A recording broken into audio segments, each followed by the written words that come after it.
Quando Mário estacionou a caminhonete velha na frente da agência do Banco do Brasil, naquela manhã de terça-feira, ninguém imaginou o que estava prestes a acontecer. Ele desceu devagar, botas sujas de terra vermelha, camisa xadrez desbotada, chapéu de palha na mão. Do outro lado da rua, sentado na varanda do bar, seu Valdemar olhou e cutucou o amigo ao lado. Lá vem o maluco das 2 safras, disse, rindo baixo. O amigo balançou a cabeça. Coitado, deve estar indo pedir mais prazo para o gerente. Só que Mário não estava ali para pedir prazo. Estava ali para comprar a fazenda de seu Valdemar.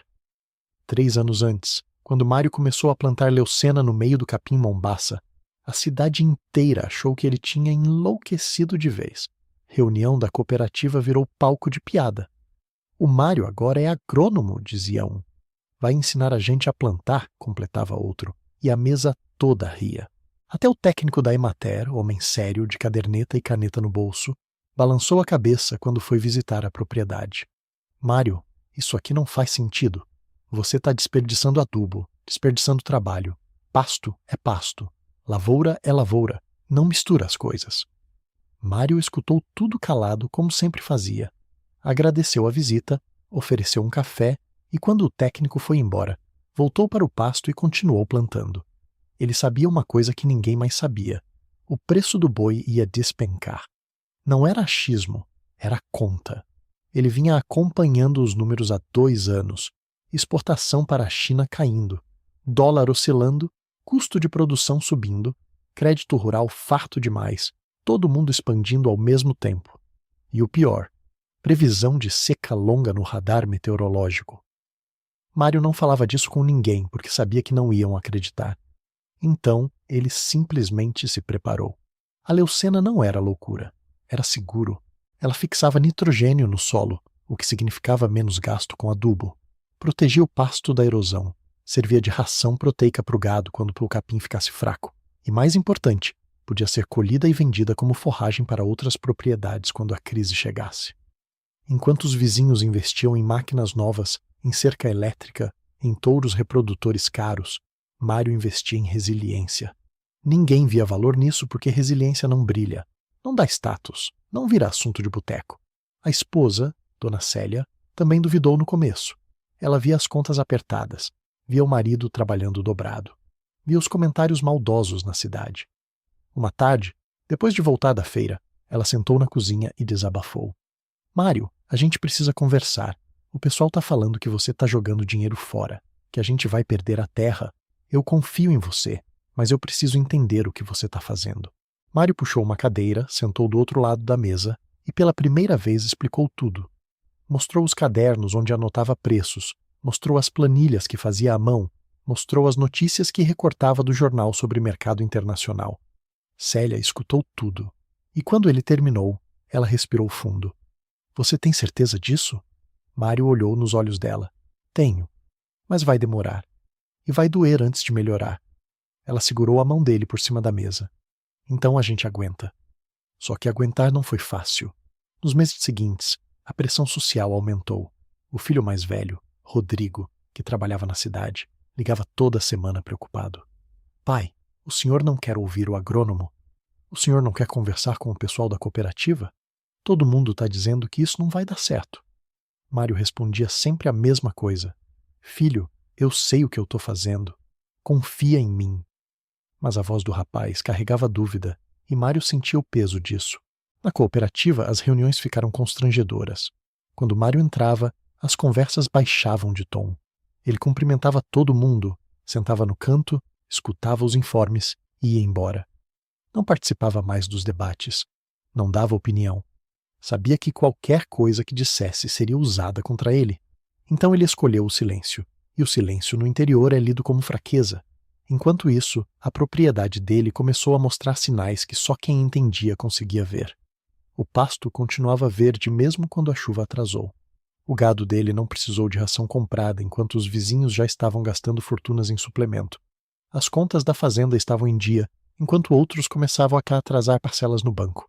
Mas ninguém prestava atenção nisso. Todo mundo olhava para o que brilhava, as máquinas novas do seu Valdemar, o rebanho gigante do Toninho, a caminhonete zero do Zé Carlos. Foi numa dessas reuniões da cooperativa que aconteceu a cena que Mário nunca esqueceu. Seu Valdemar, dono de terras há 3 gerações, homem respeitado, voz forte, levantou no meio da reunião e disse alto para todo mundo ouvir: "Eu não sei o que o Mário está fazendo lá na terra dele, mas eu sei o que eu estou fazendo na minha. Estou expandindo, estou crescendo, porque é assim que se faz dinheiro no campo, não é plantando mato no meio do capim." A sala toda riu. Mário sentiu o rosto esquentar, mas não respondeu. Abaixou a cabeça, mexeu no chapéu que segurava no colo e continuou calado. Quando a reunião terminou, ele foi embora sem falar com ninguém. No caminho de volta para casa, sozinho na caminhonete velha, ele pensou em desistir. Pensou em arrancar tudo, voltar ao método tradicional, parar de ser motivo de piada. Mas quando chegou na porteira da fazenda e viu o pasto verde, viu a leucena crescendo forte, viu o gado saudável pastando tranquilo, ele lembrou por que estava fazendo aquilo. Não era teimosia, era sobrevivência. E então a seca chegou. Não foi de uma hora para outra. Foi devagar, sorrateira, do jeito que as piores coisas sempre chegam. Primeiro, a chuva atrasou 2 semanas. Depois, 3. Depois, 1 mês. O céu ficou limpo, azul demais, sem uma nuvem. O sol batia forte todos os dias. A terra começou a rachar. Os pastos começaram a amarelar. E o preço do boi, que já vinha oscilando, despencou de vez. A China fechou contratos. O dólar caiu.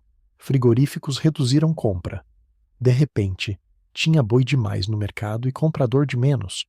Foi aí que o desespero começou a bater nas portas. Seu Valdemar, que tinha expandido o rebanho com crédito rural, viu o pasto secar e precisou comprar ração. Toneladas de ração. O custo disparou. Ele tentou vender parte do gado para cobrir despesas, mas o preço estava tão baixo que não compensava. Zé Carlos, que tinha financiado máquinas novas, começou a atrasar parcelas. Toninho, que tinha investido tudo em genética cara, viu o valor do rebanho despencar e o banco cobrando. A região inteira entrou em pânico. E o pasto do Mário continuava verde. A primeira pessoa a perceber foi Dona Maria, dona do armazém da cidade. Ela vendia ração, adubo, ferramentas, tudo que um produtor precisava. E ela sabia exatamente quem estava comprando o quê. Em junho daquele ano, quando a seca já estava instalada, ela notou um padrão estranho. Seu Valdemar, que sempre pagava à vista, pediu prazo. Zé Carlos, que comprava em quantidade, reduziu os pedidos pela metade. Toninho parou de aparecer. Mas Mário continuava comprando normal. Não aumentou, não diminuiu. Continuava pagando à vista. Ela comentou com o marido numa noite: "Tem alguma coisa diferente acontecendo. O Mário é o único que não está sentindo a crise." O marido dela deu de ombros. "Deve ter guardado dinheiro, ou está escondendo o desespero." Mas Dona Maria não achava que era isso. Ela conhecia desespero disfarçado. Conhecia o jeito que um homem age quando está segurando as pontas com dificuldade. Mário não tinha nada disso. Ele entrava no armazém, cumprimentava todo mundo, comprava o que precisava, pagava e ia embora. Tranquilo, calmo, como sempre foi. Enquanto isso, na cooperativa, as reuniões mudaram de tom. Não tinha mais piada, não tinha mais risada. Tinha preocupação, tinha medo, tinha gente pedindo socorro. O presidente da cooperativa, seu Antônio, homem de cabelo branco e voz cansada, abriu uma reunião extraordinária numa quinta-feira à noite. A sala estava cheia. Produtores de toda a região compareceram. E pela primeira vez em meses, todo mundo queria ouvir, não falar. Seu Antônio foi direto. A situação está crítica. O preço do boi caiu 40% em 3 meses. A seca matou pasto em propriedades inteiras. O banco está cobrando parcelas atrasadas. Eu conversei com o gerente regional essa semana e ele foi claro. Não vai ter renegociação fácil. Quem não pagar vai perder garantia. E garantia para a maioria o que é a terra. O silêncio que caiu na sala foi pesado. Seu Valdemar, sentado na primeira fileira, limpou a garganta. "E o que a gente faz, Antônio? A gente planta a vida inteira, trabalha direito, e agora vai perder tudo por causa de uma crise que a gente não causou?" Antônio balançou a cabeça devagar. "Eu não tenho resposta fácil, Valdemar.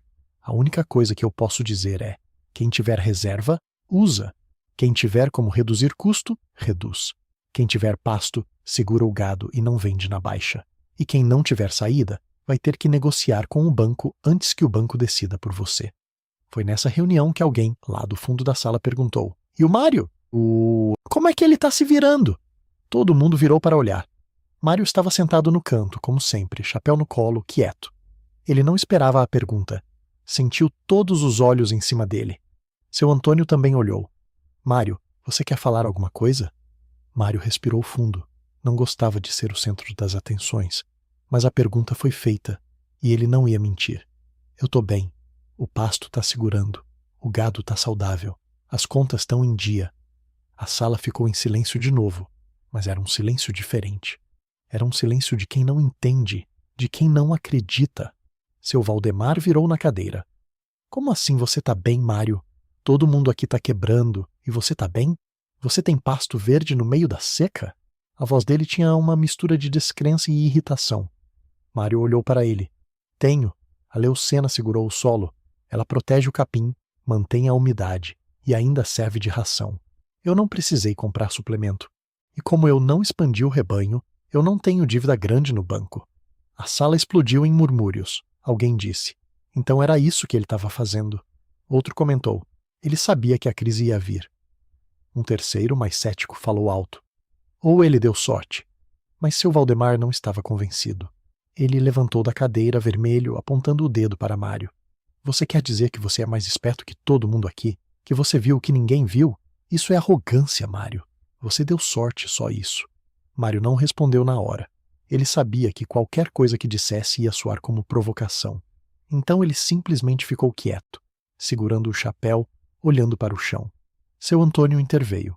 Valdemar, senta. Não é hora de briga.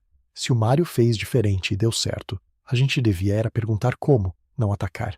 Mas o estrago já estava feito. A reunião terminou tensa, e quando Mário saiu, ele ouviu comentários pelos corredores. Ele acha que é melhor que a gente. Deve ter feito negócio por fora. Ninguém fica bem numa crise dessas sem ter algum esquema. Mário foi para casa naquela noite com o coração apertado. Não era assim que ele queria que as coisas acontecessem. Ele não queria ser visto como oportunista. Não queria ser odiado. Ele só queria sobreviver. Quando chegou em casa, Célia estava esperando na cozinha. Ela viu a expressão dele e perguntou. O que aconteceu? Mário sentou, tirou o chapéu, passou a mão no cabelo. Eles estão com raiva de mim? Acham que eu tô me achando? Acham que eu dei sorte? Célia puxou uma cadeira e sentou do lado dele. E você deu sorte. Mário olhou para ela. Eu estudei, Célia. Eu me preparei. Eu vi os sinais. Isso não é sorte, é trabalho. Ela segurou a mão dele. Eu sei. Mas eles não vão aceitar isso fácil. Orgulho machucado dói mais que bolso vazio. Nas semanas seguintes, a situação piorou. Seu Valdemar tentou segurar, mas não conseguiu. Ele teve que vender parte do rebanho no pior momento possível, com o preço lá embaixo. Mesmo assim, não foi suficiente para cobrir as dívidas. O banco começou a pressionar. Zé Carlos devolveu a caminhonete nova para o concessionário, mas mesmo assim ficou devendo. Toninho perdeu o sono, perdeu peso, começou a ficar doente de tanto estresse. E o pasto do Mário continuava verde. Mais que isso, ele começou a vender leucena para os vizinhos que precisavam de forragem. Não cobrou caro. Cobrou justo. Mas mesmo assim, cada venda era uma lembrança para os outros de que ele tinha visto o que eles não viram. Cada fardo de leucena que saía da propriedade dele era uma prova de que ele estava certo. Foi numa manhã de agosto que seu Valdemar recebeu a carta do banco. Notificação de execução de dívida. Ele tinha 30 dias para pagar o valor integral ou apresentar um plano de quitação viável. Se não fizesse nenhum dos dois, o banco ia tomar a terra. Ele leu a carta 3 vezes, sentado sozinho no escritório da fazenda, e pela primeira vez em 50 anos de vida rural, ele chorou. A esposa dele, Dona Lourdes, encontrou ele assim, cabeça entre as mãos, carta amassada na mesa. Ela não precisou perguntar, ela já sabia. Quanto tempo a gente tem? Ele limpou o rosto com as costas da mão. 30 dias? Eles tentaram de tudo. Tentaram renegociar com o banco, mas a resposta foi dura, sem garantia adicional, sem renegociação. Tentaram vender parte da terra, mas ninguém estava comprando. Todo mundo estava na mesma situação. Tentaram pedir ajuda para parentes, mas parente também estava quebrado, não tinha saída. Foi Dona Lourdes quem sugeriu numa noite com a voz baixa e envergonhada. E se a gente conversasse com o Mário? Seu Valdemar olhou para ela como se ela tivesse dito uma blasfêmia. Conversar com o Mário? Pedir ajuda para o Mário? Depois de tudo que eu falei dele? Ela segurou firme. Valdemar, é a nossa terra. É a terra do seu pai, do seu avô. Se a gente não fizer alguma coisa, a gente perde tudo.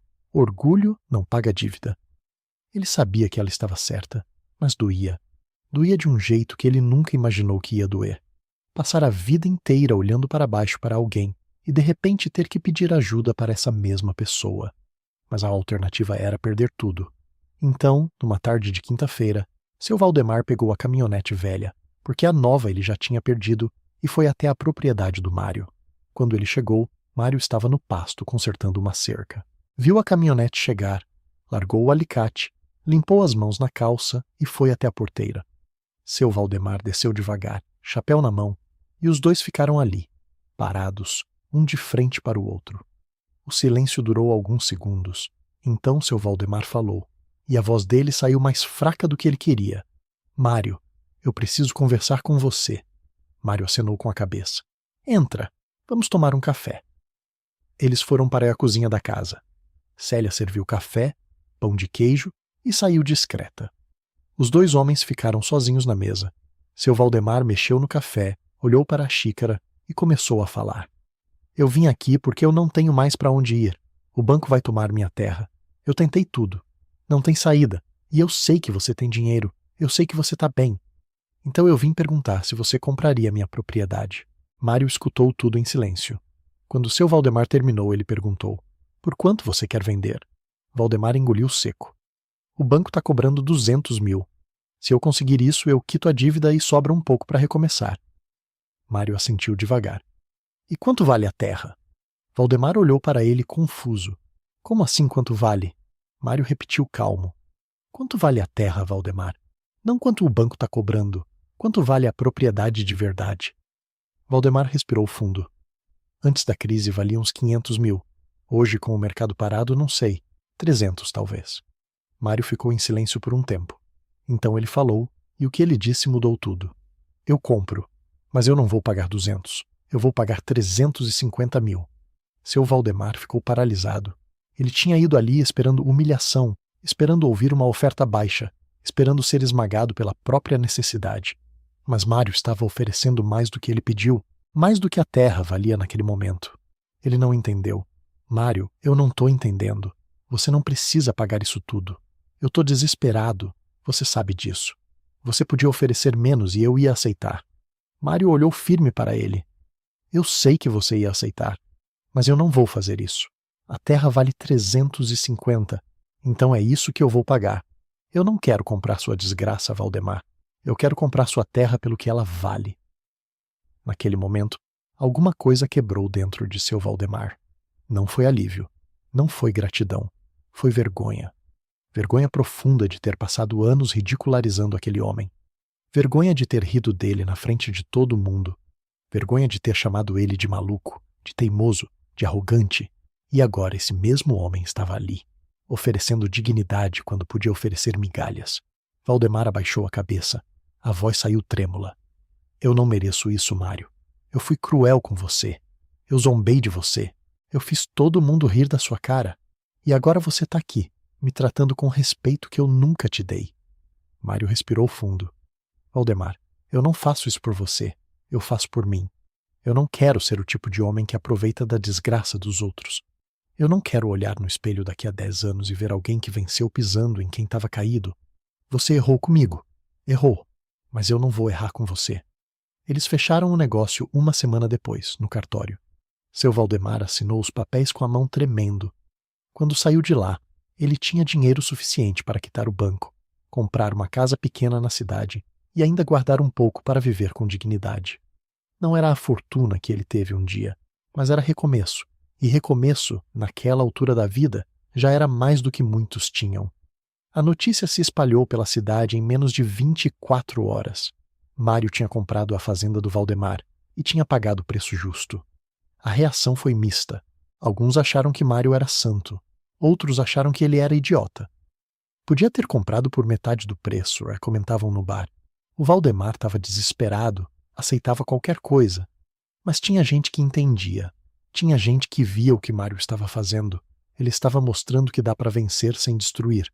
Só que a história não parou aí, porque seu Valdemar não foi o único a quebrar. Zé Carlos também perdeu a terra. Toninho também.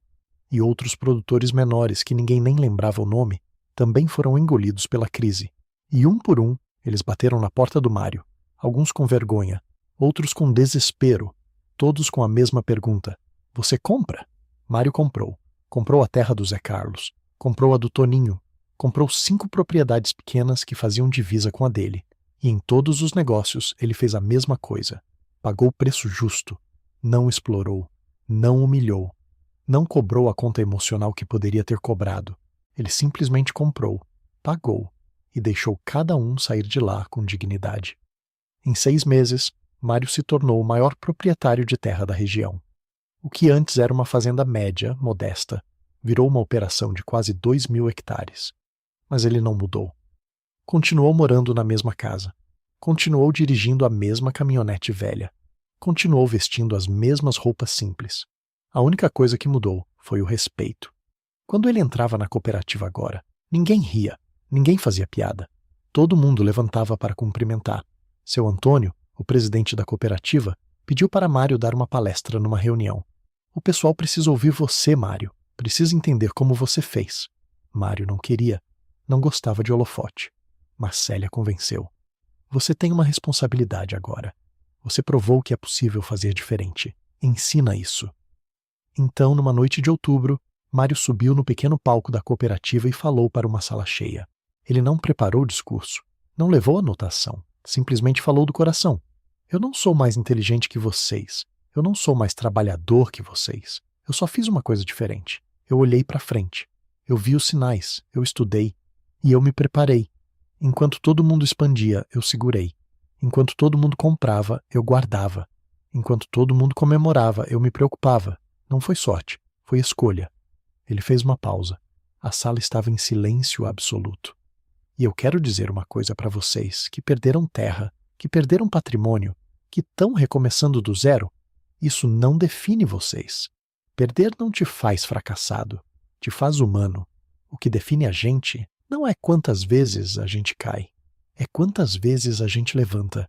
E se alguém aqui precisar de ajuda para levantar, pode me procurar. Eu não vou resolver tudo, mas eu vou fazer o que eu puder. Quando ele desceu do palco, seu Valdemar estava na primeira fileira. Ele levantou, foi até Mário e fez algo que ninguém esperava. Ele estendeu a mão e disse alto para todo mundo ouvir: eu passei 3 anos chamando você de louco. Eu errei. Você não é louco. Você é o homem mais sensato que eu conheci na vida. E eu peço desculpas. Mário apertou a mão dele. Desculpas aceitas, Valdemar. E os dois ficaram ali, de mãos dadas, enquanto a sala inteira aplaudia. Não era aplauso de celebração. Era aplauso de reconhecimento. Reconhecimento de que algo raro tinha acontecido ali. Um homem tinha vencido sem se tornar cruel. Nos meses seguintes, Mário começou a implementar o método dele nas terras que comprou. Plantou leucena em todos os pastos, diversificou culturas, reduziu dependência de insumos externos, criou um sistema que funcionava em qualquer cenário, chuva ou seca, preço alto ou baixo. E ele não guardou segredo. Ele ensinou. Abriu a propriedade para visitas, recebeu técnicos, estudantes, produtores de outras regiões. Virou referência. O filho, Rodrigo, que tinha duvidado do pai, largou o emprego na cidade e voltou para uma fazenda. Pai, eu quero aprender. Eu quero continuar o que o senhor começou. Mário colocou a mão no ombro do rapaz. Então vem. Tem trabalho sobrando? Dona Célia, que tinha segurado a mão do marido nos momentos mais difíceis, finalmente viu a recompensa da paciência. Não era só o dinheiro. Não era só a terra. Era ver o marido respeitado. Era ver ele dormir tranquilo. Era ver ele sorrir de novo. Uma noite, os dois estavam sentados na varanda, olhando o pasto verde sob a lua cheia, e ela disse: valeu a pena, né? Mário olhou para ela. Valeu, mas não teria valido sem você. A cooperativa mudou. As reuniões mudaram. O jeito de fazer negócio mudou. Porque Mário provou que dá para crescer sem destruir, que dá para vencer sem humilhar, que dá para ser grande sem ser cruel. E isso mudou a cultura da região inteira. Teve gente que não gostou, claro. Teve gente que achou que Mário devia ter esmagado os concorrentes quando teve chance. Teve gente que disse que ele foi fraco, que foi bonzinho demais, que perdeu a oportunidade de ficar ainda mais rico. Mas essas vozes eram poucas e eram ignoradas, porque a maioria entendia o que tinha acontecido ali. A maioria via o valor do que Mário fez. 2 anos depois da crise, a região se recuperou, o preço do boi subiu, a chuva voltou, o crédito ficou acessível de novo, e os produtores que tinham sobrevivido, que tinham aprendido a lição, fizeram diferente. Plantaram com mais cuidado, expandiram com mais cautela, guardaram reserva, estudaram o mercado, e quando alguém perguntava por que estavam fazendo assim, a resposta era sempre a mesma. Eu aprendi com o Mário. Seu Valdemar, que tinha perdido a fazenda, mas não tinha perdido a dignidade, abriu uma consultoria pequena. Ele usava da experiência de décadas no campo para ajudar outros produtores a não cometerem os mesmos erros que ele cometeu. E ele sempre começava as consultorias com a mesma história. A história do homem que plantou 2 safras no mesmo pasto enquanto todo mundo ria. Eu ri também, ele dizia, e eu paguei caro por isso. Não cometam o meu erro. Quando alguém fizer diferente, perguntem por que antes de julgar. Mário nunca quis ser exemplo. Nunca quis ser herói. Ele só queria trabalhar a terra dele do jeito que achava certo. Mas a vida tem um jeito de transformar pessoas comuns em lições vivas, e foi isso que aconteceu com ele. 3 anos depois de comprar as propriedades, Mário recebeu uma ligação que ele não esperava. Era de uma universidade federal, do departamento de agronomia. Um professor tinha ouvido falar dele e queria fazer um estudo de caso sobre o método que ele usava. Seu Mário, o senhor criou um sistema de produção resiliente que funciona em cenários de crise. Isso é raro, isso é valioso. A gente gostaria de documentar e ensinar isso para os alunos. Mário ficou sem jeito. Professor, eu não sei se o que eu faço é tão especial assim. Eu só planto com cuidado. O professor riu do outro lado da linha. Seu Mário, o senhor subestima o que fez. O senhor criou segurança alimentar, segurança financeira e segurança ambiental ao mesmo tempo. Isso não é comum. Isso é excelência. Eles fizeram um estudo. Vieram pesquisadores, tiraram fotos, mediram solo, analisaram produtividade, calcularam custos. E quando publicaram o trabalho, o nome de Mário apareceu em revistas científicas, em congressos, em palestras. Ele virou referência nacional em agricultura regenerativa sem nunca ter planejado isso. Mas o reconhecimento acadêmico não foi o que mais mexeu com ele. O que mexeu foi outra coisa. Foi quando um jovem produtor, filho de uma família que tinha perdido tudo na crise, apareceu na fazenda dele numa tarde de sábado. O rapaz tinha uns 25 anos, boné sujo, mãos calejadas, olhar cansado. Ele pediu para falar com Mário. Eles sentaram na varanda. O rapaz começou devagar. Seu Mário, meu pai perdeu a terra há 2 anos. Ele não aguentou. Entrou em depressão. Hoje ele mora na cidade, trabalha de caseiro numa chácara e não fala mais sobre o passado. Eu cresci naquela terra. Eu aprendi a andar naquele pasto. E eu jurei que um dia eu ia recuperar aquilo. Mas eu não sei como. Eu não tenho dinheiro. Não tenho crédito. Não tenho nada além de vontade. Mário escutou tudo. Quando o rapaz terminou, ele perguntou: Você sabe trabalhar? O rapaz olhou firme. Sei. Eu sei arar, plantar, colher, cuidar de gado. Eu sei tudo que meu pai me ensinou. Mário assentiu. Então vem trabalhar aqui. Eu te pago o salário justo, te ensino o método, e quando você tiver juntado o suficiente, a gente conversa sobre você arrendar um pedaço de terra e começar por conta própria. O rapaz não acreditou. O senhor faria isso? Mário sorriu. Eu faço, mas tem uma condição. Você não pode desistir. Vai ser difícil, vai demorar. Mas se você aguentar, você reconstrói o que seu pai perdeu. E quando você conseguir, você faz o mesmo por outra pessoa. É assim que a gente muda as coisas. O rapaz aceitou. E ele não foi o único. Nos anos seguintes, Mário contratou outros jovens na mesma situação. Filhos de produtores que tinham quebrado. Gente que tinha perdido tudo, mas não tinha perdido a vontade. Ele criou um sistema de mentoria informal. Ensinava, pagava, preparava. E quando a pessoa estava pronta, ajudava a começar. Alguns conseguiram. Outros desistiram. Mas os que conseguiram levaram o método adiante. Dona Célia, vendo tudo aquilo, disse para o marido numa noite: Você percebe o que você está fazendo, né? Você não está só plantando. Você está plantando gente. Mário olhou para ela, confuso. Como assim? Ela sorriu. Você está plantando futuro em pessoas que achavam que não tinham mais futuro. Isso é maior que terra, Mário. Isso é legado. Ele nunca tinha pensado nisso desse jeito. Mas ela estava certa. O que ele estava construindo não era só patrimônio. Era continuidade, era esperança, era a prova de que dá para recomeçar. Seu Valdemar, que agora trabalhava como consultor, encontrou Mário numa feira agropecuária. Os dois estavam olhando tratores novos, conversando sobre tecnologia, quando Valdemar disse algo que ficou.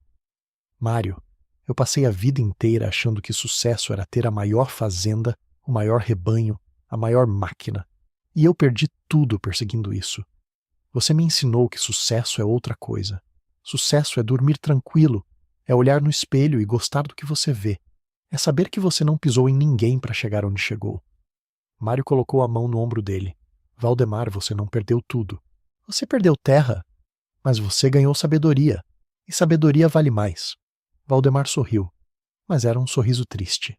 É, mas dói, Mário. Dói todo dia. Mário assentiu. Eu sei, mas a dor passa.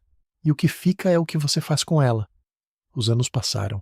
A fazenda de Mário continuou crescendo, mas de forma controlada, sustentável, inteligente. Ele nunca caiu na tentação de expandir rápido demais. Nunca caiu na tentação de ostentar. Ele continuou sendo o mesmo homem simples que sempre foi. A diferença é que agora, quando ele falava, todo mundo escutava. Rodrigo, o filho, assumiu parte da operação. Ele trouxe tecnologia nova, mas sempre respeitando os princípios que o pai tinha estabelecido. Drones para monitorar pasto, aplicativos para controlar custos. Mas a essência continuou a mesma. Resiliência, diversificação, visão de longo prazo.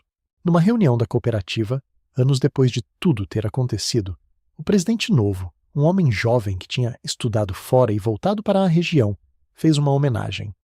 Eu quero agradecer ao seu Mário por ter provado que é possível fazer agricultura de forma inteligente, sustentável e humana. Ele mudou a cultura dessa região. Ele mudou a forma como a gente pensa sobre terra, sobre dinheiro, sobre sucesso. E ele fez isso sem gritar, sem se impor, sem humilhar ninguém. Ele fez isso sendo exemplo. A sala inteira aplaudiu. Mário, sentado no canto como sempre, ficou vermelho de vergonha. Ele não gostava de ser o centro das atenções. Mas dessa vez ele aceitou, porque ele entendeu que aquilo não era sobre ele. Era sobre o que ele representava. Era sobre a possibilidade de fazer diferente. Quando a reunião terminou, Mário saiu devagar. Lá fora, na frente da cooperativa, ele encontrou o rapaz que tinha contratado anos atrás. Aquele que queria recuperar a terra do pai. Só que agora ele não era mais rapaz. Era um homem feito, com propriedade própria, com família, com futuro. Ele estava encostado na caminhonete, esperando. Seu Mário, eu só queria agradecer. Faz 5 anos que eu trabalho por conta própria. Eu consegui arrendar terra, consegui plantar, consegui crescer. E hoje eu contratei meu primeiro funcionário. Um garoto que está na mesma situação que eu estava. Eu vou fazer com ele o que o senhor fez comigo. Mário sentiu os olhos marejarem. Ele apertou a mão do rapaz. Você não precisa me agradecer. Você fez o trabalho. Você aguentou. Você mereceu. O rapaz balançou a cabeça. Eu não teria conseguido sem o senhor. O senhor me deu chance quando ninguém mais dava. E eu nunca vou esquecer disso. Eles ficaram ali, parados em silêncio, enquanto o sol se punha atrás das montanhas. E naquele momento, Mário entendeu o que Célia tinha dito anos atrás. Ele não estava só plantando. Ele estava plantando gente. Estava plantando futuro. Estava plantando esperança. Hoje, quando você passa pela região, você vê o resultado. Propriedades verdes, produtivas, sustentáveis. Produtores que aprenderam a olhar para frente, a se preparar, a não cair na tentação do crédito fácil e da expansão irresponsável. E quando você pergunta como aquilo aconteceu, a resposta é sempre a mesma. Foi o Mário. Ele mostrou que dava. Mário continua morando na mesma casa, continua dirigindo caminhonete velha, continua vestindo roupa simples.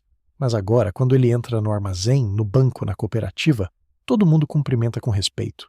Não é respeito de medo, é respeito de admiração. É respeito de quem sabe que está diante de alguém que venceu sem perder a essência. E a Leucena, ela continua crescendo. Verde, forte, resiliente. Exatamente como o homem que a plantou. Se essa história mexeu com você, deixa um like. Se inscreve no canal para acompanhar outras histórias que mostram que é possível vencer com dignidade. E comenta aqui embaixo, de onde você está assistindo. Qual parte dessa história mais tocou você? A gente adora saber que essas histórias chegam longe e fazem diferença.